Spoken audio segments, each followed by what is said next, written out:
कोटी कोटी टंका खर्च पर भी अवहेलित देवगढ़र ऐतिह्य पार्क विकास नारे केवल कागज कलम उन्नयन। प्राकृतिक सौंदर्य भरपूर प्रधानपाट निकटरे थिबा देवगढ़र ऐतिह्य पार्क एबे अवहेला और अव्यवस्थार शिकार।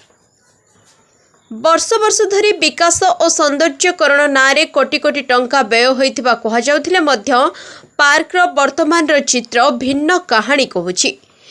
पिलांक पई निर्मित रेलगाड़ी, जिराफ, हाथी, भालू प्रतिमूर्ति, दोली और विभिन्न खेल सामग्री भांगी रुजी नष्ट हो पड़ी।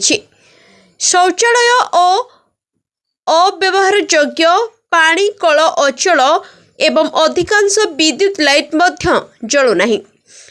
फलरे संध्या परे पार्क परिसर अंधकार रे रहुछि। रक्षणाबेक्षण अभाव विभिन्न स्थान में उईहुंका बढ़िथिबा बेले अपरिष्कार परिवेश और पड़िथिबा मद बोतल जोगु पर्यटकों सुरक्षा नहीं मध्य प्रश्न उठिछि। कोटी कोटी टंका व्यय पर मध्य पार्कर एभली दुर्दशा काहीकि? रक्षणाबेक्षण दायित्व काहार? एही प्रश्न एबे साधारण लोकंक मनरे। स्थानीय लोकंक पक्षरु पार्कर तुरंत मरामती, सफेई, पानी और विद्युत व्यवस्थार पुनः स्थापन सह व्यय होइथिबा अर्थर स्वच्छता नहीं तदंत दाबी होइछि। एबे देखिबार कथा पार्कर विकास पाई प्रशासन केबे नेउछि ठोस पदक्षेप। Bureau report, prime TV, Odisha.